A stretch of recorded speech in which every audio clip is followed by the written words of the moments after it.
ರೈತ ಬಾಂಧವರಿಗೆ ನಮಸ್ಕಾರ. ತಮಗೆಲ್ಲರಿಗೂ ಕೃಷಿ ಇಲಾಖೆಯ ಪ್ರಾಯೋಜಿತ ಕಾರ್ಯಕ್ರಮ ಕೃಷಿ ದರ್ಶನದ ನೇರ ಫೋನ್ ಇನ್ ಕಾರ್ಯಕ್ರಮಕ್ಕೆ ಪ್ರೀತಿಯ ಸ್ವಾಗತ. ಬೆಳೆಯುವ ಸಿರಿ ಮೊಳಕೆಯಲ್ಲಿ ಕಾಣು, ಬೆಳೆಯುವ ಪೈರು ಮೊಳಕೆಯಲ್ಲಿ ಕಾಣು, ತಾಯಿಯಂತೆ ಮಗಳು, ನೂಲಿನಂತೆ ಸೀರೆ, ಇಂತಹ ಹಲವಾರು ನಾಣ್ಣುಡಿಗಳು ನಾವು ಕೇಳೇ ಇದ್ದೇವೆ. ಯಾವುದೋ ಒಂದು ಬೆಳೆ ಉತ್ತಮವಾಗಿ ಒಂದು ಫಸಲನ್ನು ನೀಡುವಲ್ಲಿ ಉತ್ತಮ ಗುಣಮಟ್ಟದ ಬೀಜದ ಆಯ್ಕೆ ಬಹಳ ಪ್ರಮುಖ ಪಾತ್ರವನ್ನು ವಹಿಸುತ್ತೆ. ಇದರಲ್ಲಿ ಈ ಒಂದು ರೋಗ ನಿರೋಧಕ ಶಕ್ತಿ ತಡೆಯುವಂತಹ ಬೀಜ ಇರ್ಬೋದು, ಅಥವಾ ಬರಗಾಲವನ್ನು ಎದುರಿಸುವಂಥ ಶಕ್ತಿ ಹೊಂದಿರುವಂತಹ ಒಂದು ಬೀಜ ಇರ್ಬೋದು, ಅಥವಾ ಹೆಚ್ಚಿನ ಮಳೆ ಬಂದಾಗ ಅದನ್ನು ಸಹ ಆ ಒಂದು ಶಕ್ತಿಯನ್ನು ತಡೆದು ಆ ಒಂದು ಒಳ್ಳೆಯ ಒಂದು ಇಳುವರಿಯನ್ನು ಪಡೆಯುವಂತಹ ಬೀಜ ಲಕ್ಷಣಗಳಿರ್ಬೋದು.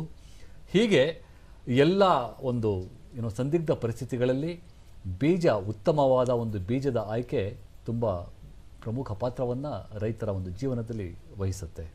ಅದೇ ಆ ರೈತನಿಗೆ ಆವಾಗ ಸ್ವರ್ಗ ಸಿಕ್ಕಂಗಾಗುತ್ತೆ. ಇದರಿಂದ ರೈತ ಹೆಚ್ಚು ಇಳುವರಿ ಪಡೆದು ಆರ್ಥಿಕ ಸಬಲೀಕರಣನಾಗ್ತಾನೆ. ಆದರೂ ಏತನ್ಮಧ್ಯೆ ಈ ಒಂದು ಮುಂಗಾರು ಹಂಗಾಮುಗಳಲ್ಲಿ ಅಥವಾ ಬಿತ್ತನೆ ಬೀಜ ಸಮಯದ ಒಂದು ಪೂರ್ವ ಅವಧಿಯಲ್ಲಿ ಹಳ್ಳಿಗೆ ಹೋಗಿ ಅಪರಿಚಿತರು ರೈತರಿಗೆ ಪ್ರಮುಖ ಸಂಸ್ಥೆಗಳ ಹೆಸರುಗಳನ್ನು ಹೇಳಿಕೊಂಡು ಬಿಡಿ ಭಾಗದ ಒಂದು ಬಿಡಿ ಬೀಜಗಳು ಅಂದರೆ ಲೂಸ್ ಸೀಡ್ಸ್ ಅಂತ ನಾವೇನು ಕರಿತೀವಿ, ಈ ಒಂದು ಬಿಡಿ ಬೀಜಗಳನ್ನು ಮಾರಾಟ ಮಾಡಿ ರೈತರಿಗೆ ಮೋಸ ಮಾಡ್ತಾರೆ. ಪಾಪ ಆ ರೈತರು ಉತ್ತಮ ಒಂದು ನಿರೀಕ್ಷೆಯ ಇಳುವರಿಯನ್ನು ಪಡೆಯಲು ಸಾಧ್ಯ ಆಗದೆ ಆರ್ಥಿಕವಾಗಿ ಕುಗ್ಗಿ ಹೋಗ್ತಾ ಇರ್ತಾರೆ. ಸೊ ಹೀಗೆ ಇವೆಲ್ಲ ಅಂಶಗಳನ್ನು ರೈತರು ದಯಮಾಡಿ ಗಮನದಲ್ಲಿ ಇಟ್ಕೊಳ್ಬೇಕಾಗತ್ತೆ. ಸೊ ಹೀಗೆ ಈ ಒಂದು ಇವತ್ತಿನ ಒಂದು ಚರ್ಚೆ ನಾವು ಏನು ಮಾಡೋಕ್ಕೆ ಬಂದಿದ್ದೀವಿ ಇಲ್ಲಿ ಅಂತಂದರೆ ಬಿತ್ತನೆ ಬೀಜಗಳ ಉತ್ಪಾದನೆ ಮತ್ತು ವಿತರಣೆ. ಸೊ ಈ ಒಂದು ವಿಷಯವನ್ನು ಕುರಿತು ನಮಗೆ MA ಗಿರೀಶ್ ಸಾಹೇಬರು, ಪ್ರಧಾನ ವ್ಯವಸ್ಥಾಪಕರು ಉತ್ಪಾದನೆ, ಕರ್ನಾಟಕ ರಾಜ್ಯ ಬೀಜ ನಿಗಮ ನಿಯಮಿತ, ಹೆಬ್ಬಾಳ, ಬೆಂಗಳೂರು, ಇಲ್ಲಿಂದ ನಮ್ಮ ಸ್ಟುಡಿಯೋದಲ್ಲಿ ಆಗಮಿಸಿದ್ದಾರೆ. ರೈತರ ಪರವಾಗಿ ಮತ್ತು ಚಂದನ ವಾಹಿನಿಯ ಪರವಾಗಿ ಗಿರೀಶ್ ಸಾಹೇಬರಿಗೆ ನಾನು ಸ್ವಾಗತ ಕೋರ್ತಾ, ದಯಮಾಡಿ ರೈತರು ತಾವು ನೇರವಾಗಿ ಪ್ರಶ್ನೆ ಕೇಳ್ಬೋದು. ಗಿರೀಶ್ ಸಾಹೇಬ್ರೊಂದಿಗೆ ತಮ್ಮ ಟಿವಿಯ ಪರದೆ ಮೇಲೆ ದೂರವಾಣಿ ಸಂಖ್ಯೆಗಳು ಬರ್ತಾ ಹೋಗ್ತವೆ. 08023542599 ಮತ್ತು 23542699. ರೈತ ಬಾಂಧವರು ತಮ್ಮ ಪ್ರಶ್ನೆ ಕೇಳುವಾಗ ತಮ್ಮ ಟಿವಿ ವಾಲ್ಯೂಮ್ ಸಂಪೂರ್ಣ ನಿಶಬ್ದತೆಗೆ ಒಳಪಡಿಸಿ ಪ್ರಶ್ನೆ ಕೇಳಬೇಕಾಗುತ್ತೆ. ಮತ್ತು ಇಂದಿನ ವಿಷಯ ಏನಿದೆ, ಬಿತ್ತನೆ ಬೀಜಗಳ ಉತ್ಪಾದನೆ ಮತ್ತು ವಿತರಣೆ, ಈ ಒಂದು ವಿಷಯಕ್ಕೆ ಕೇಂದ್ರೀಕೃತವಾಗಿರಲಿ, ಸೀಮಿತವಾಗಿರಲಿ ಅಂತ ಹೇಳಿ ಕೇಳ್ಕೊಳ್ತಾ ಗಿರೀಶ್ ಸಾಹೇಬ್ರಿಗೆ ಮತ್ತೊಮ್ಮೆ ಸ್ವಾಗತ. ನಮಸ್ಕಾರ ಸರ್. ಈ ಒಂದು ಕರ್ನಾಟಕ ರಾಜ್ಯ ಬೀಜ ನಿಗಮ ನಿಯಮಿತ ಯಾವಾಗ ಸ್ಥಾಪನೆ ಆಯಿತು? ಇದರ ಒಂದು ಮೂಲ ಉದ್ದೇಶ ಏನು? ಕರ್ನಾಟಕ ರಾಜ್ಯ ಬೀಜ ನಿಗಮ 1978ರಲ್ಲಿ ಸ್ಥಾಪನೆ ಆಗಿದೆ. ನಿಗಮದ ಮೂಲ ಉದ್ದೇಶ ಉತ್ತಮ ಗುಣಮಟ್ಟದ ಬಿತ್ತನೆ ಬೀಜ, ಅದನ್ನು ಪ್ರಮಾಣಿತ ಬಿತ್ತನೆ ಬೀಜ ಅಂತ ಹೇಳ್ತೀವಿ, ಸಕಾಲದಲ್ಲಿ ರೈತರಿಗೆ ಕೊಡುವ ಉದ್ದೇಶದಿಂದ ಈ ಬೀಜ ನಿಗಮವನ್ನು ಸ್ಥಾಪನೆ ಮಾಡಿದ್ದೇವೆ. ಈ ಕರ್ನಾಟಕ ರಾಜ್ಯದಲ್ಲಿ ಈ ಬೀಜ ಉದ್ದಿಮೆಯ ಬಗ್ಗೆ ಚೂರು ಮಾಹಿತಿ ನೀಡಿ ಸರ್. ಬೀಜ ಉದ್ದಿಮೆ ಅಂತಂದರೆ ಇದೊಂದು ಅನಿರೀಕ್ಷಿತ ತಿರುವುಗಳನ್ನ ಹೊಂದಿರತಕ್ಕಂಥದ್ದು, ಮತ್ತು ಸ್ಪರ್ಧಾತ್ಮಕವಾಗಿರೋದು, ಮತ್ತು ಸಮಸ್ಯಾತ್ಮಕವಾಗಿಯೂ ಸಹ ಇದೆ, ಮತ್ತು ರಿಸ್ಕ್ ಇನ್ವಾಲ್ವ್ಮೆಂಟು ತುಂಬ ಇದೆ. ಅಂದರೆ ಈಗ ಪ್ರಮಾಣಿತ ಬೀಜೋತ್ಪಾದನೆ ಮಾಡಬೇಕು ಅಂತಂದರೆ ಬೀಜ ಉತ್ಪಾದನೆ ಸಂಪೂರ್ಣವಾಗಿ ಮಳೆ ಆಶ್ರಯದಲ್ಲೇ ನಾವು ಬೀಜ ಉತ್ಪಾದನೆ ಮಾಡ್ತೀವಿ. ಮಳೆ ಸಕಾಲದಲ್ಲಿ ಬರಲಿಲ್ಲ ಅಂತಂದರೆ ಏನು ನಿಗದಿಪಡಿಸಿರ್ತೀವಿ ಆ ಗುರಿಯನ್ವಯ ಬೀಜೋತ್ಪಾದನೆ ಮಾಡೋಕ್ಕಾಗಲ್ಲ. ಮಳೆ ಹೆಚ್ಚಾಗಿ ಬಂದರೂ ಸಹ ಗುಣಮಟ್ಟದ ಬೀಜವನ್ನು ನಾವು ಪಡೆಯೋಕ್ಕಾಗಲ್ಲ. ಬೀಜದಲ್ಲಿ ಗುಣಮಟ್ಟದ ಖಂಡಿತವಾಗಿಯೂ ಕಡಿಮೆ ಆಗಿಬಿಡುತ್ತೆ. ಮಳೆ ಸರಿಯಾಗಿ ಬಂತು ಅಂತಂದರೆ ಪ್ರಮಾಣಿತ ಬೀಜ ಉತ್ಪಾದನೆ ನಮ್ಮ ಗುರಿಯನ್ವಯ ಉತ್ಪಾದನೆ ಮಾಡ್ತೀವಿ. ಆದರೆ ಅದು ಮಾರಾಟ ಆಗಲಿಲ್ಲ ಅಂತಂದರೆ ಆ ಬೀಜ ಹಾಗೆ ಉಳ್ಕೊಂಡ್ಬಿಡುತ್ತೆ. ಈ ಬೀಜನ ಶೇಖರಿಸಿಡೋದು ತುಂಬ ಕಷ್ಟ. ಈಗ ನಾವು ಹಣ್ಣು ತರಕಾರಿಗಳಲ್ಲಿ ಹೇಗೆ ಹೇಳ್ತೀವಿ ಹೈಲಿ ಪೆರಿಷಬಲ್ ಅಂತ ಹೇಳ್ತೀವಿ, ಅದೇ ಥರ ಈ ಬೀಜವನ್ನು ಸುಮಾರು ಅವಧಿಗೆ ಶೇಖರಿಸಿ ಇಟ್ಕೊಂಡು ಅದನ್ನು ಮರು ಮಾರಾಟ ಮಾಡೋದು ತುಂಬ ಕಷ್ಟ ಮತ್ತು ಕ್ಲಿಷ್ಟಕರ. ಆದ್ದರಿಂದ ಇದರಲ್ಲಿ ರಿಸ್ಕ್ ಇನ್ವಾಲ್ವ್ಮೆಂಟ್ ತುಂಬ ಇರುತ್ತೆ. ತಾವು ಕೇಳಿದಾಗೆ ಬೀಜ ಉದ್ದಿಮೆ ಬಗ್ಗೆ ಹೇಳಬೇಕು ಅಂತಂದರೆ ಇದು ಕರ್ನಾಟಕ ರಾಜ್ಯದಲ್ಲಿ ಈ ಬೀಜ ಉದ್ದಿಮೆಯ ಗಾತ್ರ ಸುಮಾರು 25 ಲಕ್ಷ ಕ್ವಿಂಟಾಲ್ ಇದೆ. ಮತ್ತು ಈ ಕ್ವಿಂಟಾಲು ಉದ್ದಿಮೆ ಇದೆ, ಬೀಜ ಉದ್ದಿಮೆ ಇದೆ ಆ್ಯಕ್ಚುಲಿ. ಮತ್ತು ಇದ್ರದ್ದು ಅಂದಾಜು ವಹಿವಾಟು ಹೇಳಬೇಕು ಅಂತಂದರೆ ಸುಮಾರು ಒಂದು 750 ಕೋಟಿಗಳಿಗೂ ಮೀರಿ ಇದೆ. ಮತ್ತು ಈ ಸುಮಾರು 150ಕ್ಕಿಂತ ಹೆಚ್ಚು ಸಾರ್ವಜನಿಕ ಸಂಸ್ಥೆಗಳು ಮತ್ತು ಖಾಸಗಿ ಸಂಸ್ಥೆಗಳು ನೇರವಾಗಿ ಈ ಉದ್ದಿಮೆಯಲ್ಲಿ ತೊಡಗಿಸ್ಕೊಂಡಿದ್ದಾರೆ. ಓಕೆ, ಈಗ ಒಂದು ಪ್ರಸ್ತುತ ರಾಜ್ಯದಲ್ಲಿ ಬಿತ್ತನೆ ಬೀಜದ ಬೇಡಿಕೆ ಎಷ್ಟಿದೆ ಸರ್? ಈ ಒಂದು ಬಿತ್ತನೆ ಬೀಜ ಪ್ರತಿ ವರ್ಷ ಅಂದಾಜು ಸುಮಾರು 14 ಲಕ್ಷ ಕ್ವಿಂಟಲ್ ಬಿತ್ತನೆ ಬೀಜ ಬೇಡಿಕೆ ಇರುತ್ತೆ. ಮುಂಗಾರು ಹಂಗಾಮಲ್ಲಿ ಸುಮಾರು 8.5 ಲಕ್ಷ ಕ್ವಿಂಟಲ್ ಬಿತ್ತನೆ ಬೀಜ ಬೇಡಿಕೆ ಇದೆ. ಹಿಂಗಾರು ಹಂಗಾಮಲ್ಲಿ ಒಂದು 5.5 ಲಕ್ಷ ಕ್ವಿಂಟಲ್ ಬಿತ್ತನೆ ಬೀಜ ಬೇಡಿಕೆ ಇದೆ. ಒಟ್ಟಾರೆ ಹೇಳಬೇಕು ಅಂತಂದರೆ ಒಂದು 14 ಲಕ್ಷ ಕ್ವಿಂಟಲ್ ಬಿತ್ತನೆ ಬೀಜ ಬೇಡಿಕೆ ನಮ್ಮ ರಾಜ್ಯದಲ್ಲಿ ಸರಾಸರಿ ಪ್ರತಿ ವರ್ಷ ನಾವು ಪರಿಗಣನೆಗೆ ತಗೊಂಡಾಗ ಇಷ್ಟು ಬೇಡಿಕೆ ಇದೆ ನಮ್ಮಲ್ಲಿ. ಆಯಿತು. ಈ ಒಂದು ಇಷ್ಟು ಬೇಡಿಕೆ ಇದ್ದಾಗ ನಿಮ್ಮ ಒಂದು ನಿಗಮದಿಂದ ಮತ್ತು ಈ ಬೇರೆ ಬೇರೆ ಯಾವುದು ಸರಬರಾಜು ಮಾಡೋರು ಯಾರ್ಯಾರಿದ್ದಾರೆ ರೈತರಿಗೂ? ಈಗಾಗಲೇ ತಮಗೆ ಹೇಳಿದೆ, ಇದು ಖಾಸಗಿ ಸಂಸ್ಥೆಗಳು ಸಹ ಬಿತ್ತನೆ ಬೀಜವನ್ನು ಸರಬರಾಜು ಮಾಡ್ತಾರೆ, ಸಾರ್ವಜನಿಕ ಸಂಸ್ಥೆಗಳು ಸಹ ಈ ಬಿತ್ತನೆ ಬೀಜವನ್ನು ಸರಬರಾಜು ಮಾಡ್ತಾರೆ. ಈ ಸಾರ್ವಜನಿಕ ಸಂಸ್ಥೆಗಳಲ್ಲಿ ರಾಜ್ಯದಲ್ಲಿ ಬೀಜ ನಿಗಮ ಅಂತಿದೆ. ನಮ್ಮ ಕರ್ನಾಟಕ ರಾಜ್ಯದಲ್ಲಿ ಕರ್ನಾಟಕ ರಾಜ್ಯ ಬೀಜ ನಿಗಮ ಇದೆ, ರಾಷ್ಟ್ರೀಯ ಬೀಜ ನಿಗಮ ನ್ಯಾಷನಲ್ ಸೀಡ್ ಕಾರ್ಪೊರೇಷನ್ ಅಂತ ಕರಿತೀವಿ, Karnataka oil seed federation KOF ಇದೆ, ಮತ್ತು ಕೃಷಿ ವಿಶ್ವವಿದ್ಯಾಲಯ ಇದೆ. ಇವರೆಲ್ಲರೂ ಸಹ ಏನು ಬೇಡಿಕೆ ಇದೆ ಆ ಬೇಡಿಕೆಗೆ ಅನುಗುಣವಾಗಿ ಸರಬರಾಜನ್ನು ಮಾಡ್ತವೆ. ಅದೇ ರೀತಿ ಒಟ್ಟು ಬೇಡಿಕೆ ನಾನು ಈಗಾಗಲೇ ಹೇಳಿದಾಗೆ 14 ಲಕ್ಷ ಕ್ವಿಂಟಾಲ್ ಇದೆ. ಅದರ 50% ಏನಿದೆ ಅಷ್ಟು ಬೇಡಿಕೆಯನ್ನು ನಾವು ಸಾರ್ವಜನಿಕ ಸಂಸ್ಥೆಗಳೇ ನಾವು ಕೃಷಿ ಇಲಾಖೆಗೆ ರೈತರಿಗೆ ಸರಬರಾಜು ಮಾಡ್ತೀವಿ. ಇನ್ನು ಉಳಿಕೆ ಬೇಡಿಕೆ ಏನಿದೆ ಅದು ಖಾಸಗಿ ಸಂಸ್ಥೆಗಳ ಮುಖಾಂತರ ಅದು ಬಿತ್ತನೆ ಬೀಜ ಸರಬರಾಜಾಗುತ್ತೆ. ಈಗ ಈ ಬಿತ್ತನೆ ಬೀಜಗಳಲ್ಲಿ ಏನೋ ಬಗೆಯ ಬೀಜಗಳಿದೆ ಅಂತಂದರೆ, ಈಗ ನಾವು ಕೇಳಿದ್ದೀವಿ ಪ್ರಮಾಣಿತ ಬೀಜ ಅಂತ ಕೇಳಿರ್ತೀವಿ, ತಳಿವರ್ಧಕ ಬೀಜ ಅಥವಾ ಮೂಲ ಬೀಜ, ಈ ರೀತಿಯೆಲ್ಲ ಇದ್ದಾವೆ. ಏನು ಯಾವ್ಯಾವ ರೀತಿಯ ಬಗೆಯ ಬೀಜಗಳಿದ್ದಾವೆ ಇದರಲ್ಲಿ? ಅಲ್ಲ, ಒಂದು ತುಂಬ ಸರಳವಾಗಿ ತಮಗೆ ಹೇಳಬೇಕು ಅಂತಂದರೆ, ರೈತರಿಗೆ ನಾವು ಬಿತ್ತನೆಗೆ ಕೊಡೋದು ಪ್ರಮಾಣಿತ ಬಿತ್ತನೆ ಬೀಜ ಅಂತ. ಆ ಪ್ರಮಾಣಿತ ಬಿತ್ತನೆ ಬೀಜವನ್ನು ಮೂಲ ಬೀಜದಿಂದ ಉತ್ಪಾದನೆ ಮಾಡ್ತೀವಿ.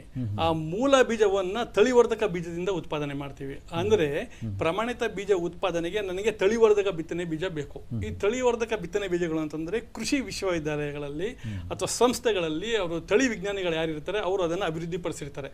ಅವರಿಂದ ಬೀಜಗಳನ್ನ ತಗೊಂಡು ಅದರಿಂದ ಮೂಲ ಬೀಜ ನಾವು ಉತ್ಪಾದನೆ ಮಾಡಿ ಆ ಮೂಲ ಬೀಜವನ್ನ ನಮ್ಮ ಬೀಜೋತ್ಪಾದಕ ರೈತರು ಅಂತ ಇರ್ತಾರೆ. ಅಂದ್ರೆ ಈ ಪ್ರಮಾಣಿತ ಬೀಜ ಉತ್ಪಾದನೆ ಮಾಡಬೇಕಾದ್ರೆ ಬೀಜೋತ್ಪಾದಕ ರೈತರು ಅಂತ ಕರಿತೀವಿ ಅವ್ರನ್ನ. ಆಕ್ಚುಲಿ ಆ ರೈತರಿಗೆ ಕೊಟ್ಬಿಟ್ಟು ಅವರಿಂದ ಪ್ರಮಾಣಿತ ಬೀಜವನ್ನು ಉತ್ಪಾದನೆ ಮಾಡಿಸ್ತೀವಿ. ಆ ಉತ್ಪಾದನೆ ಮಾಡಿರ್ತಕ್ಕಂಥ ಪ್ರಮಾಣಿತ ಬೀಜವನ್ನ ಬಿತ್ತನೆಗೆ ರಾಜ್ಯದ ರೈತರಿಗೆ ನಾವು ವಿತರಣೆ ಮಾಡ್ತೀವಿ. ಅಂದ್ರೆ ಏನು ಸರ್ ಪ್ರಮಾಣಿತ ಬೀಜ ಅಂದ್ರೆ ಏನು, ಹೇಗೆ? ಪ್ರಮಾಣಿತ ಬೀಜ ಅಂತಂದ್ರೆ ಅದು ಹೆಸರಲ್ಲೇ ಇದೆ ಪ್ರಮಾಣಿತ ಅಂತ. ಅದು ನಾವು ಸರ್ಟಿಫೈಡ್ ಸೀಡ್ಸ್ ಅಂತಾನೂ ಕರಿತೀವಿ. Indian minimum seed certification standard ಅಂದ್ಬಿಟ್ಟು ಒಂದು ಮಾರ್ಗಸೂಚಿ ಪುಸ್ತಕ ಇದೆ, ಒಂದು ಗೈಡ್ಲೈನ್ಸ್ ಅದು ಆಕ್ಚುಲಿ ಹೇಳಬೇಕು ಅಂತಂದ್ರೆ. ಆ ಗೈಡ್ಲೈನ್ಸ್ ಏನು ಹೇಳುತ್ತೆ ಅಂತಂದ್ರೆ, ಪ್ರತಿಯೊಂದು ಬೆಳೆಯ ಪ್ರತಿಯೊಂದು ತಳಿಗಳಿಗೂ ಸಹ ಅದರ ಗುಣಮಟ್ಟಕ್ಕೆ ಸಂಬಂಧಪಟ್ಟಂಗೆ ನಿರ್ದಿಷ್ಟವಾದ ಮಾನದಂಡಗಳನ್ನು ನಿಗದಿಪಡಿಸಿದೆ. ಈಗ ಉದಾಹರಣೆಗೆ ಹೇಳಬೇಕು ಅಂತಂದ್ರೆ, ತೇವಾಂಶ ಎಷ್ಟಿರಬೇಕು ಅಂತ. ಈಗ ನಮ್ಮ ಭತ್ತದಲ್ಲಿ ಈಗ ಈ ಬಿತ್ತನೆ ಬೀಜಕ್ಕೆ ಉಪಯೋಗಿಸ್ತಕ್ಕಂಥ ಭತ್ತದ ಬೀಜದಲ್ಲಿ ತೇವಾಂಶ 12ಕ್ಕಿಂತ ಕಡಿಮೆ ಇರಬೇಕು. ಬಿತ್ತನೆಗೋಸ್ಕರ ಬಳಕೆ ಮಾಡ್ಕೊಳ್ಳುವಂಥ ಬೀಜದ ತೇವಾಂಶ 12ಕ್ಕಿಂತ ಕಡಿಮೆ ಇರಬೇಕು. ಅದೇ ರಾಗಿ ಮತ್ತು ಮಿಲ್ಲೆಟ್ಸ್ ಉದಾಹರಣೆಗೆ ಹೇಳ್ತಾ ಇರೋದು 10% ಕಡಿಮೆ ಇರಬೇಕು. ಸಿರಿಧಾನ್ಯಗಳು ಈ ದ್ವಿದಳ ಧಾನ್ಯಗಳು, ಅದು ಉದ್ದಿರ್ಬೋದು, ಹೆಸರು ಇರ್ಬೋದು, ಅಲಸಂದೆ ಇರ್ಬೋದು, 9% ಕಡಿಮೆ ಇರಬೇಕು. ಸೊ ಈ ಗುಣಮಟ್ಟಗಳು ಅದು ಕಡ್ಡಾಯವಾಗಿ ನಾವು ಬಿತ್ತನೆ ಕೊಡ್ತಕ್ಕಂಥ ಬೀಜದಲ್ಲಿ ಇರಬೇಕು. ಈ ತೇವಾಂಶ ಒಂದು ಹೆಚ್ಚು ಕಡಿಮೆ ಸ್ವಲ್ಪ ಹೆಚ್ಚು ಕಡಿಮೆ ಆದಾಗ್ಯೂ ಸಹ ಏನಾಗುತ್ತೆ, ಬಿತ್ತನೆ ಬೀಜದ ಗುಣಮಟ್ಟ ಕಡಿಮೆ ಆಗಿಬಿಡುತ್ತೆ. ನಿರೀಕ್ಷಿತ ಪ್ರಮಾಣದಲ್ಲಿ ನಮಗೆ ಮೊಳಕೆ ಬರಲ್ಲ, ಮತ್ತು ರೋಗ ಮತ್ತು ಕೀಟಗಳ ಬಾಧೆಗೆ ತುತ್ತಾಗುತ್ತೆ. ಒಂದು ತೇವಾಂಶ ಆಯಿತು. ಇನ್ನೊಂದು ಮೊಳಕೆ ಪ್ರಮಾಣ. ನೀವು ಪ್ರಮಾಣಿತ ಬೀಜ ಅಥವಾ ಗುಣಮಟ್ಟದ ಬಿತ್ತನೆ ಬೀಜದ ಬಗ್ಗೆ ಕೇಳ್ತಾ ಇರೋದ್ರಿಂದ ಮುಖ್ಯವಾದ ಅಂಶಗಳನ್ನಷ್ಟೇ ನಾನು ಇಲ್ಲಿ ಹೇಳಕ್ಕೆ ಇಷ್ಟಪಡ್ತೇನೆ. ಮೊಳಕೆ ಪ್ರಮಾಣ ಇರುತ್ತೆ. ಈಗ ಭತ್ತದಲ್ಲೇ ಹೇಳಬೇಕು ಅಂದರೆ ಕನಿಷ್ಠ 80% ಮೊಳಕೆ ಪ್ರಮಾಣ ಬೇಕಾಗುತ್ತೆ. ಅದೇ ರಾಗಿನಲ್ಲಿ ಕನಿಷ್ಠ 75% ಮೊಳಕೆ ಪ್ರಮಾಣ ಬೇಕಾಗುತ್ತೆ. ಸೋಯಾಬೀನ್ ಉದಾಹರಣೆಗೆ ನಮ್ಮ ಎಣ್ಣೆಕಾಳು ಬೀಜ ಇರ್ಬೋದು, ಅಲ್ಲಿ ಮಿನಿಮಮ್ ಕನಿಷ್ಠ 70% ಮೊಳಕೆ ಬರಲೇಬೇಕು. ಇವೆಲ್ಲ ಇರಲೇಬೇಕು, ಪ್ರಮಾಣಿತ ಅಂತ ನಾವು ಹೇಳ್ಬೋದು. ಇದ್ರ ಜೊತೆ ಈಗ ಬಿತ್ತನೆಗೆ ಕೊಡ್ತಕ್ಕಂಥ ಬೀಜದಲ್ಲಿ ಅನ್ಯ ಜಾತಿಯ ಬೀಜಗಳು ಅಂತ ಹೇಳ್ತೀವಿ. ಅದು ಒಂದು ಉದಾಹರಣೆ ಕೊಟ್ಟು ಹೇಳಿದ್ರೆ ಅರ್ಥ ಆಗುತ್ತೆ ಎಲ್ಲರಿಗೂ. ಈಗ ಭತ್ತ ನಾನು ತಗೊಂಡ್ರೆ 1 kg ಭತ್ತವನ್ನು ನಾನು ತೂಕ ಮಾಡಿದ್ರೆ 50,000 ಬೀಜಗಳು ಬರ್ತವೆ. ಆ 50,000 ಬೀಜಗಳಲ್ಲಿ ಅನ್ಯ ಜಾತಿಯ ಬೀಜಗಳು ಅಂದ್ರೆ ಭತ್ತ ತಳಿ ಹೊರತುಪಡಿಸಿ ಬೇರೆ ಬೀಜಗಳು 5 ರಿಂದ 10 ಸಂಖ್ಯೆಯಲ್ಲಿ ಮಾತ್ರ ಇರಬೇಕು. 5ರಿಂದ 10 ಸಂಖ್ಯೆಯಲ್ಲಿ ಮಾತ್ರ ಇತ್ತು ಅಂತಂದರೆ, ಇವೆಲ್ಲ ಮಾನದಂಡಗಳಿಗೆ ಪೂರಕವಾಗಿ ಇತ್ತು ಅಂತಂದರೆ ಅದನ್ನು ನಾವು ಪ್ರಮಾಣಿತ ಬೀಜ ಅಂತ ಕರಿತೀವಿ. ಅದು ಉತ್ತಮ ಗುಣಮಟ್ಟದ ಬೀಜ ಅಂತ ಹೇಳ್ತೀವಿ. ಅದು ರೈತರು ಬಳಸೋದ್ರಿಂದ ಅವರು ಉತ್ತಮ ಬೆಳೆಗಳು ಯೂನಿಫಾರ್ಮ್ ಅಂದರೆ ಒಂದೇ ಹಂತದಲ್ಲಿ ವೆಜಿಟೇಟಿವ್ ಗ್ರೋತ್ ಬರುತ್ತೆ, ಒಂದೇ ಹಂತದಲ್ಲಿ ಹೂ ಬಿಡುತ್ತೆ, ಒಂದೇ ಹಂತದಲ್ಲಿ ಕಟಾವು ಬರುತ್ತೆ, ಇಳುವರಿನೂ ಸಹ ಉತ್ತಮ ಇಳುವರಿಯನ್ನು ಅವರು ಪಡಿಬೋದು. ಅದು ಅನುಕೂಲ ಆಗುತ್ತೆ. ಭಾಳ ಉತ್ತಮವಾದ ಒಂದು ಮಾಹಿತಿ ನೀಡಿದೆ ಸರ್. ಸರ್, ಈಗ ಒಂದು ಜಾಹೀರಾತಿದೆ, ಆ ಜಾಹೀರಾತನ್ನು ನೋಡಿಕೊಂಡು ಮತ್ತೆ ನಮ್ಮ ಒಂದು ಚರ್ಚೆ ಮುಂದೆ ಹೊರಿಸೋಣ.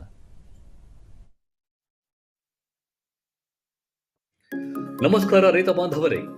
ನೀರಾವರಿ ಮೂಲ ಹೊಂದಿರುವ ರಾಜ್ಯದ ಎಲ್ಲ ಪರಿಶಿಷ್ಟ ಜಾತಿ ವರ್ಗದ ರೈತರಿಗೆ 2 ಹೆಕ್ಟೇರ್ ಪ್ರದೇಶದವರೆಗೆ ಸೂಕ್ಷ್ಮ ನೀರಾವರಿ ಘಟಕಗಳು ಅಂದರೆ ತುಂತುರು ಮತ್ತು ಹನಿ ನೀರಾವರಿ ಘಟಕಗಳನ್ನು ಅಳವಡಿಸಿಕೊಳ್ಳಲು 90% ಸಹಾಯಧನ ಒದಗಿಸಲಾಗುತ್ತಿದೆ. ಈ ಸವಲತ್ತನ್ನು ಪಡೆಯಲು ಸಮೀಪದ ಹೋಬಳಿಯ ರೈತ ಸಂಪರ್ಕ ಕೇಂದ್ರ ಅಥವಾ ತಾಲೂಕು ಸಹಾಯಕ ಕೃಷಿ ನಿರ್ದೇಶಕರ ಕಚೇರಿಯನ್ನು ಸಂಪರ್ಕಿಸಲು ಕೋರಲಾಗಿದೆ. ಇದು ಕರ್ನಾಟಕ ರಾಜ್ಯ ಕೃಷಿ ಇಲಾಖೆಯ ಪ್ರಕಟಣೆ. ರೈತ ಬಾಂಧವರೇ, ಮತ್ತೊಮ್ಮೆ ಕೃಷಿ ಇಲಾಖೆಯ ಪ್ರಾಯೋಜಿತ ಕಾರ್ಯಕ್ರಮ ಕೃಷಿ ದರ್ಶನದ ನೇರ ಫೋನ್ ಕಾರ್ಯಕ್ರಮಕ್ಕೆ ತಮಗೆ ಮತ್ತೊಮ್ಮೆ ಸ್ವಾಗತ ಕೋರ್ತಾ. ಸರ್, ಇವಾಗ ಪ್ರಮಾಣಿತ ಬೀಜ ಅಂತ ಹೇಳ್ತಾ ಇದ್ದೀರಾ ನೀವು. ಈ ತಮ್ಮ ನಿಗಮ, ಕರ್ನಾಟಕ ರಾಜ್ಯ ಬೀಜ ನಿಗಮ, ಪ್ರಮಾಣಿತ ಬೀಜದ ಉತ್ಪಾದನೆ ಹೇಗೆ ಮಾಡುತ್ತೆ? ಈಗಾಗಲೇ ತಮಗೆ ಹೇಳಿದೆ, ನಾವು ಕರ್ನಾಟಕ ರಾಜ್ಯ ಬೀಜ ನಿಗಮದಲ್ಲಿ ಒಟ್ಟು 22 ಬೆಳೆಗಳ 105 ತಳಿಗಳ ಬೀಜೋತ್ಪಾದನೆಯನ್ನು ಮಾಡ್ತೀವಿ. ಸುಮಾರು 2.5 ಲಕ್ಷದಿಂದ 2.25 ಲಕ್ಷ ಪ್ರತಿ ವರ್ಷ ಸರಾಸರಿ ಬೀಜೋತ್ಪಾದನೆಯನ್ನು ನಾವು ಮಾಡ್ತೀವಿ. ಈ ಬೀಜೋತ್ಪಾದನೆ ಮಾಡಬೇಕು ಅಂತಂದರೆ ಅದನ್ನು ಸಹ ರೈತರಿಂದಲೇ ಬೀಜೋತ್ಪಾದನೆ ನಾವು ಮಾಡಿಸೋದು. ನಮ್ಮ ನಿಗಮದಲ್ಲಿ ಒಂದು ಅಂದಾಜು 5,000 ರೈತರಿದ್ದಾರೆ. ಅವ್ರನ್ನ ನಾವು ಬೀಜೋತ್ಪಾದನಾ ರೈತರು ಅಂತ ಹೇಳ್ತೀವಿ. ಆ ರೈತರ ಮುಖಾಂತರ ಅವರಿಗೆ ಮೂಲ ಬೀಜಗಳನ್ನು ಕೊಟ್ಟು ಅವರಿಂದ ಪ್ರಮಾಣಿತ ಬೀಜವನ್ನು ಉತ್ಪಾದನೆ ಮಾಡ್ತೀವಿ ನಾವು ಪ್ರತಿ ವರ್ಷವೂ. ಅಂದರೆ ಈಗ ರೈತರ ತಾಕಿನಲ್ಲಿ ನೀವೇ ಬೀಜವನ್ನು ಅವರಿಗೆ ಕೊಟ್ಟು ಅಲ್ಲಿ ಉತ್ಪಾದನೆ ಮಾಡ್ತೀವಿ? ಹೌದು, ಉತ್ಪಾದನೆ ತಗೊಳ್ತೀರಾ. ಈಗ ಹೀಗೆ ಮಾಡಬೇಕಾದ್ರೆ ರೈತನಿಗೆ ತಮ್ಮಿಂದ ಏನಾದರೂ ಸಹಾಯಧನ ಕೊಡ್ತೀರಾ ಅಥವಾ ಅವನಿಗೇನು ಪ್ರಯೋಜನ ಇದೆ ನಿಮ್ಮ ಒಂದು ನಿಗಮದಿಂದ? ಅಲ್ಲ, ಬೀಜೋತ್ಪಾದನೆ ಮಾಡೋ ರೈತರಿಗೆ ತುಂಬ ಅನುಕೂಲ ಇದೆ. ಅನುಕೂಲ ಏನು ಅಂತಂದರೆ, ಈಗ ಅವರು ಬೀಜೋತ್ಪಾದನೆ ಮಾಡಿದ್ಮೇಲೆ ಮತ್ತೆ ಅವರು ಬೀಜದ ಗುಣಮಟ್ಟ Indian minimum seed certification standard ಪ್ರಕಾರ ಇತ್ತು ಅಂತಂದರೆ ಆ ಬೀಜವನ್ನು ನಿಗಮ ಖರೀದಿ ಮಾಡುತ್ತೆ. ನಿಗಮ ಯಾವ ರೀತಿ ಖರೀದಿ ಮಾಡುತ್ತೆ ಅಂತಂದರೆ, ಏನು ಮಾರುಕಟ್ಟೆನಲ್ಲಿ ಈಗ APMC ರೇಟ್ ಏನಿದೆ ಅದ್ರ ಮೇಲೆ ಗರಿಷ್ಠ 25ರಿಂದ 35% ಮಾರುಕಟ್ಟೆ ರೇಟ್ ಮೇಲೆ ಲೋಕಲ್ ಸ್ಥಳೀಯ ಮಾರುಕಟ್ಟೆ ದರ ಮತ್ತು APMC ರೇಟು ಮತ್ತು MSP ದರ ಇವೆಲ್ಲರನ್ನೂ ಪರಿಗಣನೆಗೆ ತಗೊಂಡು ಅಷ್ಟು ಹೆಚ್ಚುವರಿಯಾಗಿ ದುಡ್ಡು ಕೊಟ್ಟವರಿಗೆ ಅವರಿಂದ ಪರ್ ಕ್ವಿಂಟಾಲ್ ರೇಟ್ಗೆ ಅದನ್ನ ಖರೀದಿ ಮಾಡುತ್ತೆ. 1ನೇ ಪಾಯಿಂಟು. ಮತ್ತು 2ನೇ ಪಾಯಿಂಟ್ ಏನಿದೆ ಇದರಲ್ಲಿ ಅಂತಂದರೆ, 2ನೇ ಅಂಶ ಏನಿದೆ ಅಂತಂದರೆ, ನಮ್ಮ ನಿಗಮದಲ್ಲಿ ನಾವು ಹೊಸ ತಳಿಗಳ ಬೀಜೋತ್ಪಾದನೆ ಸಹ ಮಾಡ್ತೀವಿ. ಈ ಹೊಸ ತಳಿಗಳ ಬೀಜೋತ್ಪಾದನೆ, ಹೊಸ ತಳಿಗಳು ಅಂತಂದರೆ 10 ವರ್ಷಗಳಿಂದ ಈಚೆಗೆ ಬಿಡುಗಡೆ ಮಾಡಿರ್ತಕ್ಕಂಥ ತಳಿಗಳು. ಒಂದು ಅಂದಾಜು 32 ತಳಿಗಳು ನಮ್ಮ ನಿಗಮದಲ್ಲಿ ಬೀಜೋತ್ಪಾದನೆ ಮಾಡ್ತಾ ಇದ್ದೀವಿ. ಈ ಹೊಸ ತಳಿಗಳಿಗೆ, ಅದರಲ್ಲಿ ದ್ವಿದಳ ಧಾನ್ಯಗಳಿಗೆ ಬೀಜೋತ್ಪಾದನೆ ಮಾಡ್ತು ಅಂತಂದರೆ ನಮ್ಮ ರೈತರಿಗೆ 1 ಕ್ವಿಂಟಾಲ್ಗೆ 3,750 ರೂಪಾಯಿ ದರ ಸಿಗುತ್ತೆ, ಹೆಚ್ಚುವರಿ ದರ. ಇದು ಪ್ರೋತ್ಸಾಹಧನ ಅಂತ ಕರಿತೀವಿ. ಅದೇ ಥರ ನ್ಯೂಟ್ರಿ ಸೀರಿಯಲ್ಸ್, ಅದು ಮಿಲ್ಲೆಟ್ಸ್ ಇರ್ಬೋದು, ರಾಗಿ ಇರ್ಬೋದು, ಫಿಂಗರ್ ಮಿಲ್ಲೆಟ್ಸ್ ರಾಗಿ ಇರ್ಬೋದು, ಅದರಲ್ಲಿ ಏನಾದ್ರು ನಾವು ಮಾಡ್ತೀವಿ ಅಂತಂದರೆ ಸುಮಾರು ಅವರಿಗೆ 2,250 ರೂಪಾಯಿ ಪರ್ ಕ್ವಿಂಟಾಲ್ಗೆ ಸಿಗುತ್ತೆ. ಅದೇ ಎಣ್ಣೆಕಾಳು ಬೆಳೆಗಳಲ್ಲಿ ನಾವು ಮಾಡ್ತೀವಿ ಅಂತಂದರೆ ಅವರಿಗೆ ಸುಮಾರು 1,875 ರೂಪಾಯಿವರೆಗೂ ಸಹ 1 ಕ್ವಿಂಟಾಲ್ಗೆ ಪ್ರೋತ್ಸಾಹಧನ ಸಿಗುತ್ತೆ. ಉದಾಹರಣೆಗೆ ಹೇಳಬೇಕು ಅಂತಂದರೆ, ಈಗ ಹೆಸರು BGS 9 ಅಂತ ಒಂದು ತಳಿ ಇದೆ ನಮ್ಮಲ್ಲಿ. ಆ್ಯಕ್ಚುಲಿ ಅದ್ರದ್ದು ನಮ್ಮ ಪ್ರೊಕ್ಯೂರ್ಮೆಂಟ್ ರೇಟ್ ಇದ್ದು 13,700 ರೂಪಾಯಿ 1 ಕ್ವಿಂಟಾಲ್. ಈ ಬೀಜೋತ್ಪಾದಕ ರೈತರು ಬೀಜೋತ್ಪಾದನೆ ಮಾಡಿದ್ಮೇಲೆ ಅವರಿಂದ 13,700 ರೂಪಾಯಿ ಕೊಟ್ಟು 1 ಕ್ವಿಂಟಾಲ್ ದರ ನಿಗದಿಪಡಿಸಿ ಅವರಿಂದ ಖರೀದಿ ಮಾಡ್ತೀವಿ. ಇದ್ರ ಜೊತೆ ಇದು ಹೊಸ ತಳಿ ಆಗಿರೋದ್ರಿಂದ ನಮ್ಮ ಆಗಲೇ ಹೇಳಿದಾಗೆ ನಮ್ಮ ನ್ಯಾಷನಲ್ ಫುಡ್ ಸೆಕ್ಯೂರಿಟಿ ಮಿಷನ್ ಅಡಿಯಲ್ಲಿ ಪ್ರೋತ್ಸಾಹಧನ 3,750 1 ಕ್ವಿಂಟಾಲ್ಗೆ ಸಿಗುತ್ತೆ. ಅಂದರೆ ರೈತ 1 ಕ್ವಿಂಟಾಲ್ ಉತ್ಪಾದನೆ ಮಾಡಿ ನಿಗಮಕ್ಕೆ ಕೊಡ್ತು ಅಂತಂದರೆ ಒಂದು ಅಂದಾಜು 1 ಕ್ವಿಂಟಾಲ್ಗೆ 17,000 ರೂಪಾಯಿ ದರ ಅವರಿಗೆ ಸಿಗುತ್ತೆ. ಇದರಿಂದ ರೈತರಿಗೆ ತುಂಬ ಅನುಕೂಲ ಆಗುತ್ತೆ, ತುಂಬ ರೈತರಿಗೆ ಅನುಕೂಲ ಆಗುತ್ತೆ. ಈ ಥರ ಮತ್ತೊಂದು ಜಾಹೀರಾತಿದೆ, ಅದನ್ನು ನೋಡಿಕೊಂಡು ಮತ್ತೆ ನಾವು ಚರ್ಚೆ ಮುಂದೆ ಹೊರಿಸೋಣ.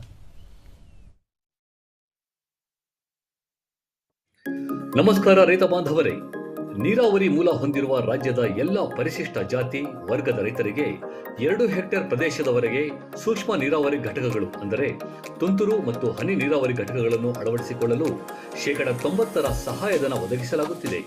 ಈ ಸವಲತ್ತನ್ನು ಪಡೆಯಲು ಸಮೀಪದ ಹೋಬಳಿಯ ರೈತ ಸಂಪರ್ಕ ಕೇಂದ್ರ ಅಥವಾ ತಾಲೂಕು ಸಹಾಯಕ ಕೃಷಿ ನಿರ್ದೇಶಕರ ಕಚೇರಿಯನ್ನು ಸಂಪರ್ಕಿಸಲು ಕೋರಲಾಗಿದೆ.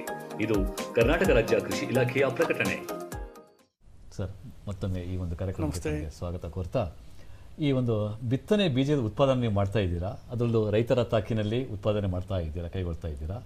ಈ ಒಂದು ಬೀಜದ ಒಂದು ಗುಣಮಟ್ಟ ಅಂತ ನಾವೇನು ಕರಿತೀವಿ, ಕ್ವಾಲಿಟಿ ಸೀಡ್ಸ್ ಅಂತ ಕರಿತೀವಲ್ಲ, ಈ ಒಂದು ಗುಣಮಟ್ಟವನ್ನು ಹೇಗೆ ಖಾತ್ರಿಪಡಿಸ್ತೀರಾ? ಅದನ್ನು ಯಾರು ಆ ಒಂದು ಗುಣಮಟ್ಟದ ಒಂದು ಖಾತ್ರಿಪಡಿಸ್ತಾರೆ ಸರ್?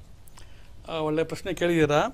ಈಗ ಉತ್ಪಾದನೆ ನಾನೇ ಮಾಡಿಬಿಟ್ಟು ಅದು ನಾನೇ ಖಾತ್ರಿಪಡಿಸಿದ್ರೆ ಅದರಲ್ಲಿ ಅರ್ಥ ಇಲ್ಲ. ಹೌದು. ಸೊ ಈಗ ಏನು ಉತ್ಪಾದನೆ ನಾವು ಮಾಡ್ತೀವಿ ನಿಗಮದ ಮುಖಾಂತರ, ಆ ಗುಣಮಟ್ಟವನ್ನು ಖಾತ್ರಿಪಡಿಸೋದಕ್ಕೆ ಒಂದು ಸಂಸ್ಥೆ ಇದೆ. ಅದು ಕರ್ನಾಟಕ ರಾಜ್ಯ ಬೀಜ ಮತ್ತು ಸಾವಯವ ಪ್ರಮಾಣನ ಸಂಸ್ಥೆ ಅಂತ ಕರಿತೀವಿ. ಅದನ್ನ ಸರಳವಾಗಿ ಸೀಡ್ ಸರ್ಟಿಫಿಕೇಶನ್ ಏಜೆನ್ಸಿ ಅಂತ ಕರಿತೀವಿ. ಈ ಸೀಡ್ ಸರ್ಟಿಫಿಕೇಶನ್ ಏಜೆನ್ಸಿಯವರು ಆ ಗುಣಮಟ್ಟವನ್ನು ಖಾತ್ರಿಪಡಿಸೋ ಕೆಲಸವನ್ನು ಮಾಡ್ತಾರೆ. ಅವರು ದೃಢೀಕರಿಸ್ತಾರೆ ಗುಣಮಟ್ಟವನ್ನು. Indian minimum seed certification standard ಪ್ರಕಾರ ಇದು ಗುಣಮಟ್ಟ ಹೊಂದಿದೆ ಅಂತ ಅವರು ಸರ್ಟಿಫೈ ಮಾಡಿದ ಮೇಲೆ ಆ ಬೀಜವನ್ನು ಪ್ಯಾಕ್ ಮಾಡಿ ರೈತರಿಗೆ ವಿತರಣೆ ಮಾಡೋದು. ಎಲ್ಲಿದೆ ಸರ್ ಇದು ಸಂಸ್ಥೆ ಬೆಂಗಳೂರು ಹೆಬ್ಬಾಳದಲ್ಲಿದೆ. ಹೆಬ್ಬಾಳಲ್ಲಿ ನಿಮ್ಮ ಸಂಸ್ಥೆ ಸಹ ಹೆಬ್ಬಾಳ? ನಮ್ಮ ಸಂಸ್ಥೆ ಹೆಬ್ಬಾಳದಲ್ಲೇ, ಪಕ್ಕದಲ್ಲೇ ಇದು ಸಹ ಇದೆ, ನಮ್ಮ ಸಂಸ್ಥೆಯ ಪಕ್ಕದಲ್ಲೇ ಇದೆ. ಹೌದು ಸರ್. ಈ ಒಂದು ಪ್ರಮಾಣಿತ ಬೀಜದಿಂದ ರೈತರಿಗೆ ಏನೇನು ಅನುಭವ, ಅಂದರೆ ಯಾವ್ಯಾವ ರೀತಿಯಂತಹ ಉಪಯೋಗ ಇದೆ ಸರ್ ರೈತನಿಗೆ? ನೀವು ಪ್ರಮಾಣಿತ ಆಗಲೇ ತಮಗೆ ಹೇಳಿದೆ, ಪ್ರಮಾಣಿತ ಬೀಜ ಅಂತಂದರೆ ಸರ್ಟಿಫೈಡ್ ಸೀಡ್, ಪ್ರಮಾಣಿತ ಹೆಸರಲ್ಲೇ ಪ್ರಮಾಣಿತ ಅಂತ ಇದೆ. ಆ್ಯಕ್ಚುಲಿ ಉತ್ಪಾದನೆಯ ಪ್ರತಿಯೊಂದು ಹಂತದಲ್ಲೂ ಸಹ ಗುಣಮಟ್ಟವನ್ನು ಖಾತ್ರಿಪಡಿಸ್ಕೊಂಡಿರ್ತೀವಿ. ಅದು ಒಂದು ಹೇಳೋದಕ್ಕೆ ಇಷ್ಟಪಡ್ತೀನಿ. ಆ್ಯಕ್ಚುಲಿ ನಾನು ತುಂಬ ಇಷ್ಟಪಡ್ತೀನಿ ಹೇಳೋದಕ್ಕೆ. ಈಗ ಯಾವ್ಯಾವ ಹಂತದಲ್ಲಿ ಅವರು ಪ್ರಮಾಣೀಕರಣ ಮಾಡ್ತಾರೆ ಅಂತ.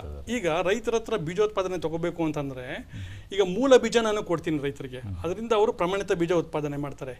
ಮೂಲ ಬೀಜನ ಅದು ಸರಿಗಿದೆಯಾ ಇಲ್ವಾ ಅಂತ ಅದನ್ನ ಸೋರ್ಸ್ ವೆರಿಫಿಕೇಶನ್ ಅಂತ ಹೇಳ್ತೀವಿ. ಬೀಜ ಪ್ರಮಾಣನ ಅಧಿಕಾರಿಗಳು ಅಂದರೆ ಸರ್ಟಿಫಿಕೇಶನ್ ಏಜೆನ್ಸಿ ಆಫೀಸರ್ಸು ಅದು ಸೋರ್ಸ್ ಸರಿಗಿದೆಯಲ್ಲ ಅಂದ್ಬಿಟ್ಟು ಆ ಹಂತದಲ್ಲಿ ಪ್ರಮಾಣೀಕರಣ ಮಾಡ್ತಾರೆ. ಒಂದ್ಸಲ ಬೀಜನ ತಗೊಂಡೋಗಿ ರೈತರು ಅವ್ರ ತಾಕಲ್ಲಿ ಅದನ್ನ ಬೀಜೋತ್ಪಾದನೆಗೆ ಬಿತ್ತನೆ ಮಾಡಿದ ಮೇಲೆ ಬೆಳೆಯ ಬೆಳವಣಿಗೆ ಹಂತದಲ್ಲಿ ಒಂದ್ಸಲ ವಿಸಿಟ್ ಮಾಡ್ತಾರೆ, ನೋಡ್ತಾರೆ, ಅದನ್ನ ನೋಡಿ ಅದನ್ನ ಪರಿಶೀಲನೆ ಮಾಡ್ತಾರೆ. ಹಾಗೆ ಅದು ಹೂವಿನ ಹಂತದಲ್ಲಿ, ಈ ಬೆಳೆಯ ಹೂವಿನ ಹಂತದಲ್ಲಿ ಅದನ್ನ ಪರಿಶೀಲನೆ ಮಾಡ್ತಾರೆ, ಮತ್ತೆ ಕಟಾವು ಹಂತದಲ್ಲೂ ಸಹ ಪರಿಶೀಲನೆ ಮಾಡ್ತಾರೆ. ಈ ಪರಿಶೀಲನೆ ಮಾಡುವಾಗ ಏನಾದ್ರು ಸಮಸ್ಯೆಗಳು ಬಂತು ಅಂತಂದ್ರೆ ಅದನ್ನ ಸರ್ಟಿಫಿಕೇಶನ್ ಸ್ಟ್ಯಾಂಡರ್ಡ್ ಇತಿಮಿತಿಯೊಳಗೆ ಇತ್ತು ಅಂತಂದ್ರೆ ಅದನ್ನ ಪರಿಗಣನೆ ಮಾಡಿ ಅವೆಲ್ಲ ಆಡ್ ಪ್ಲಾಂಟ್ಸ್ ಅಂತ ಹೇಳ್ತೀವಿ, ಅದನ್ನೆಲ್ಲ ರಿಮೂವ್ ಮಾಡ್ತಾರೆ. ಅಕಸ್ಮಾತ್ ಅದು ಹೆಚ್ಚುವರಿ ಪ್ರಮಾಣದಲ್ಲಿ ಇತ್ತು ಅಂತಂದ್ರೆ ಆ ಪ್ಲಾಂಟ್ನ ರಿಜೆಕ್ಟ್ ಮಾಡ್ತಾರೆ. ಸರ್, ಒಂದು ಕರೆ ಇದೆ, ಈ ಒಂದು ಕರೆಯನ್ನು ಸ್ವೀಕರಿಸಿ ಮತ್ತೆ ನಮ್ಮ ಚರ್ಚೆ ಮುಂದುವರಿಸೋಣ. ಹಲೋ. ನಮಸ್ತೆ ಸರ್. ನಮಸ್ತೆ, ಹೇಳಿ ಚಂದ್ರಶೇಖರ್, ಪ್ರಶ್ನೆ ಕೇಳಿ ತಮ್ಮದು. ಚಂದ್ರಶೇಖರ್. ಹಾ, ಗೊತ್ತಾಯ್ತು. ಹಾಸನದಿಂದ ಕೇಳಿ, ಪ್ರಶ್ನೆ ಕೇಳಿ. ನನ್ನ ಪ್ರಶ್ನೆ ಏನಪ್ಪಾ ಅಂದ್ರೆ, ಈಗ ಗುಣಮಟ್ಟ ಅವೆಲ್ಲ ಒಳ್ಳೆ ಬೀಜ ಎಲ್ಲ ಕೊಡ್ತಾರೆ, ಸರಿ. ಅದರಲ್ಲಿ ಏನಪ್ಪಾ ಅಂತ ಅವರಲ್ಲಿ ಒಳ್ಳೆ ಉತ್ತಮ ರೇಟ್ ಇರ್ತದೆ. ಈ ಖಾಸಗಿ ಸಂಸ್ಥೆಗಳು ಬೀಜ ಕೊಡ್ತಾರಲ್ಲ, ಅವ್ರ ಮನಸ್ಸ ಬಿಟ್ಟು ಡೇಟಾ ಬಿಟ್ಟು ರೇಟ್ ಇರ್ತದೆ. ಅದೇನು ಅದಕ್ಕೆ ನಿಯಂತ್ರಣ ಹಾಕಿ ಅವೇನು ಕಾನೂನು ಹಾಕಿ ಸಂಸ್ಥೆ ಯಾವುದಿಲ್ಲ ಸರ್, ಖಾಸಗಿ ಸಂಸ್ಥೆ ಮೇಲೆ ಮನಸ್ಸು ಬಂದು ರೇಟ್ ಹೇಳ್ತಾರಲ್ಲ ಅದಕ್ಕೆ. ಈಗ ನೀವು ಒಂದು ಉತ್ತಮ ಪ್ರಶ್ನೆಯನ್ನ ಕೇಳಿದ್ದೀರಾ. ಈಗ ನಿಮಗೆ ಆ ಥರ ಅನುಮಾನ ಬಂತು ಅಂತಂದರೆ, ರೈತ ಬಂದರೆ ನಿಮ್ಗೆ ಆ ಥರ ಅನುಮಾನ ಬಂತು ಅಂತಂದರೆ, ಅವರು ಹೆಚ್ಚಿನ ದರದಲ್ಲಿ ಮಾರಾಟ ಮಾಡ್ತಾ ಇದ್ದಾರೆ ಅಂತಂದರೆ, ನೀವು ನಮ್ಮ ಸಮೀಪದ ರೈತ ಸಂಪರ್ಕ ಕೇಂದ್ರಕ್ಕೆ ಹೋಗಿ ದೂರನ್ನು ನೀಡ್ಬೋದು. ಮತ್ತು ನಮ್ಮ ಕೃಷಿ ಇಲಾಖೆನಲ್ಲೂ ಸಹ ಒಂದು ವಿಜಿಲೆನ್ಸ್ ಟೀಮ್ ಇದೆ. ಆ್ಯಕ್ಚುಲಿ ವಿಜಿಲೆನ್ಸ್ ಸೆಕ್ಷನ್ ಇದೆ, ಅದು ವಿಚಕ್ಷಣಾ ದಳ ಅಂತ ಹೇಳ್ತೀವಿ. ವಿಚಕ್ಷಣಾ ದಳಕ್ಕೂ ಸಹ ನೀವು ಕಂಪ್ಲೇಂಟ್ ಕೊಡ್ತು ಅಂತಂದರೆ ಅವರು ಇದ್ರ ಬಗ್ಗೆ ಬಂದು ಖುದ್ದಾಗಿ ಭೇಟಿ ನೀಡಿ ಸಾಧಕ ಬಾಧಕಗಳು ಏನೇನಿದೆ ಅದೆಲ್ಲ ಪರಿಶೀಲನೆ ಮಾಡಿ ಅಕಸ್ಮಾತ್ ತಪ್ಪು ಕಂಡು ಬಂದಲ್ಲಿ ನಿಯಮಾನುಸಾರ ಕ್ರಮ ತಗೊಳ್ಳೋದಕ್ಕೆ ಅವರು ಕ್ರಮ ವಹಿಸ್ತಾರೆ. ಖಂಡಿತವಾಗಿ ಇದು ಅವ್ರ ಗಮನಕ್ಕೆ ನೀವು ತರಬಹುದು. ಸರ್, ಮತ್ತೊಂದು ಜಾಹೀರಾತು ನೋಡ್ಕೊಂಡು ಮತ್ತೆ ಚರ್ಚೆ ಮುಂದುವರಿಸೋಣ ನಾವು.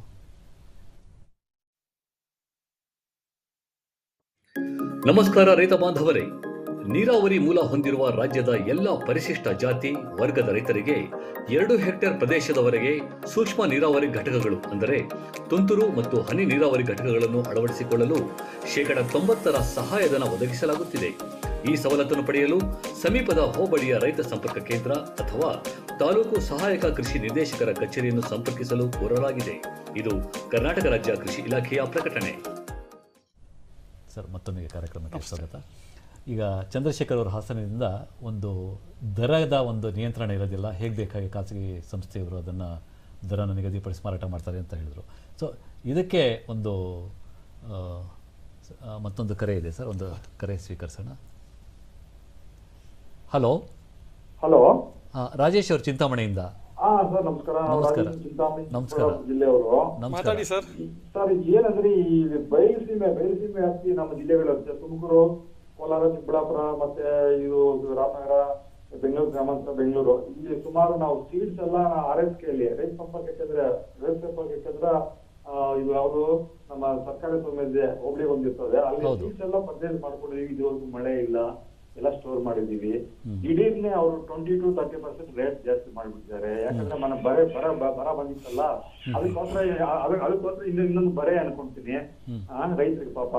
ಮತ್ತೆ ಇನ್ನೊಂದು ಏನಂದ್ರೆ ಇವಾಗ ಮೇಯ್ಸ್ ಜೋಳದ ಸೀಡು ನಮಗೆ ಇದು ಗವರ್ಮೆಂಟ್ ಸೀಡ್ ಸಿಗೋದೇ ಇಲ್ಲ. ಮಹಾರಾಷ್ಟ್ರ ಎಲ್ಲ ಪ್ರೈವೇಟ್ ಕಂಪ್ನಿಗಳೇ ಸಿಗ್ತವೆ. ಎಲ್ಲೋ ಅಷ್ಟೋ ಎಷ್ಟು GK ಸಿಗ್ತದೆ. ಈ ಸೀಡ್ ಕಾರ್ಪೊರೇಷನ್ ಹೋಗ್ತೀವಿ, ಇಲ್ಲಿ ಹೆಬ್ಬಾಳ ಅಲ್ಲಿ ಮೇಜ್ ಇಲ್ಲ ಅಂತ ಹೇಳ್ಬಿಡ್ತಾರೆ. ಏನ್ ಸರ್ ಇದೆಲ್ಲ? ಏನ್ ಸರ್ ಇದೆಲ್ಲ?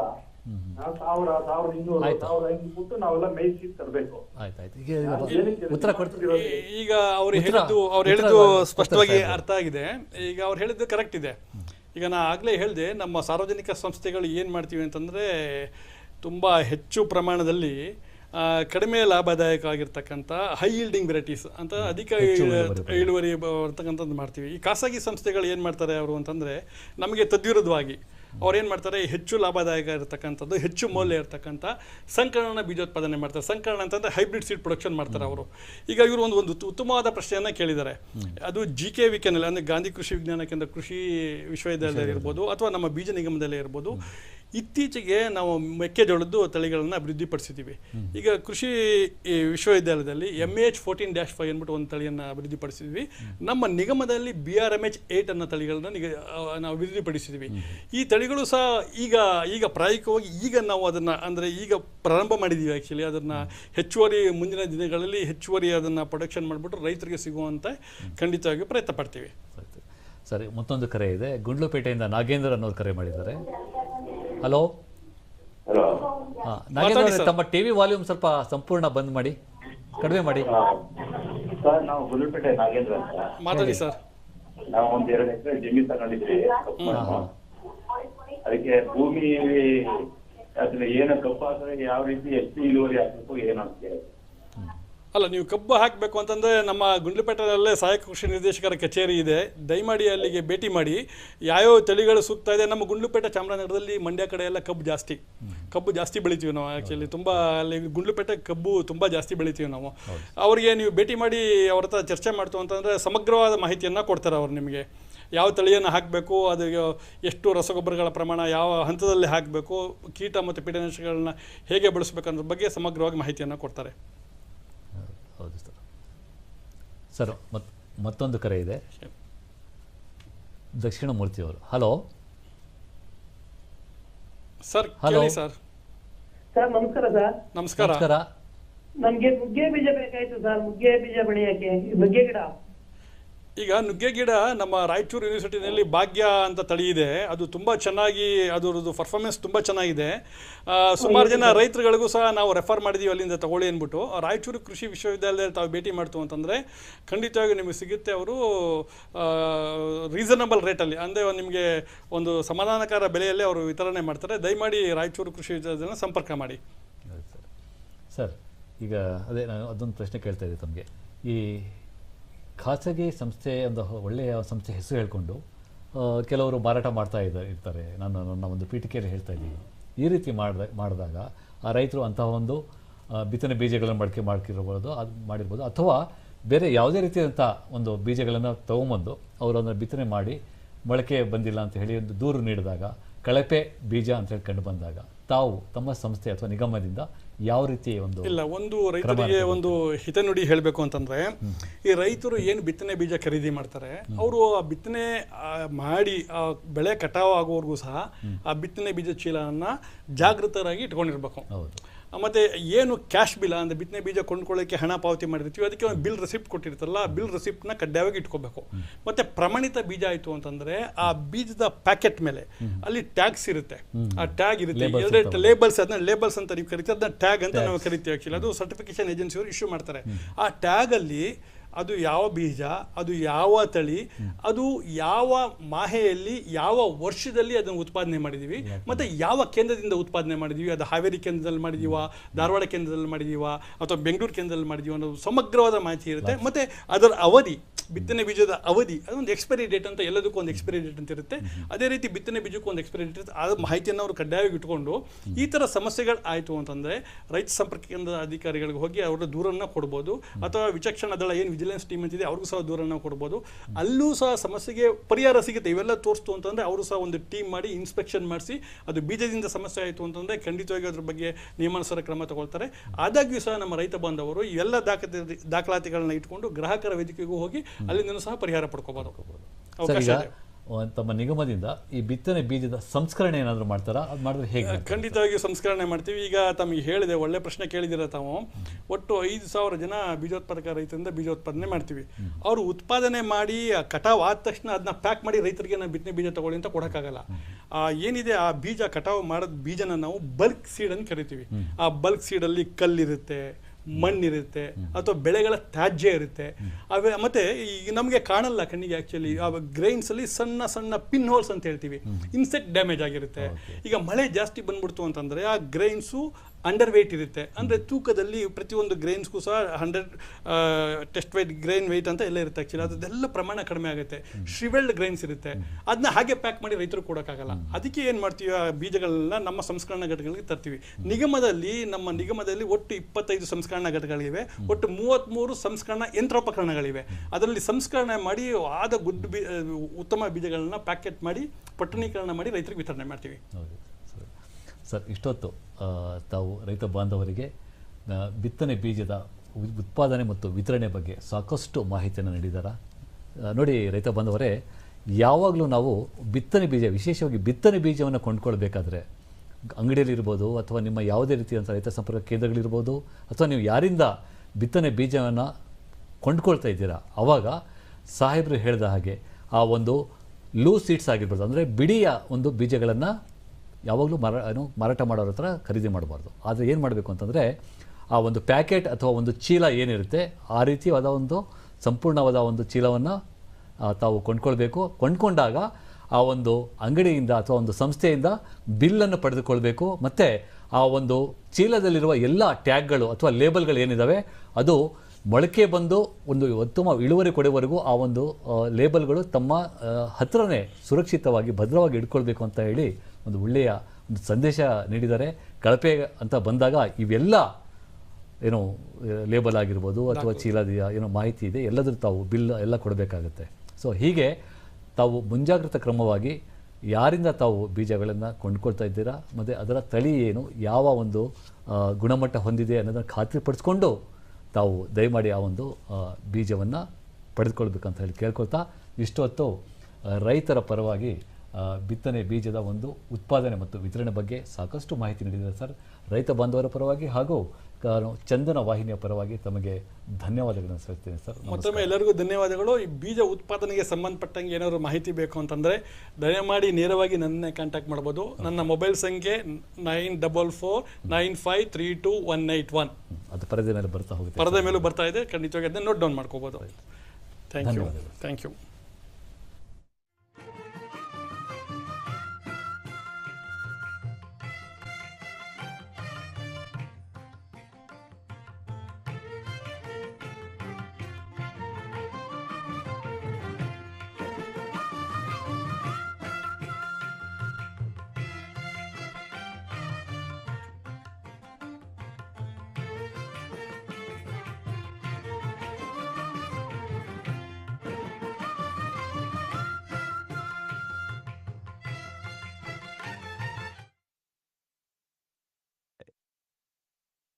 ಪ್ರತಿಯೊಬ್ಬ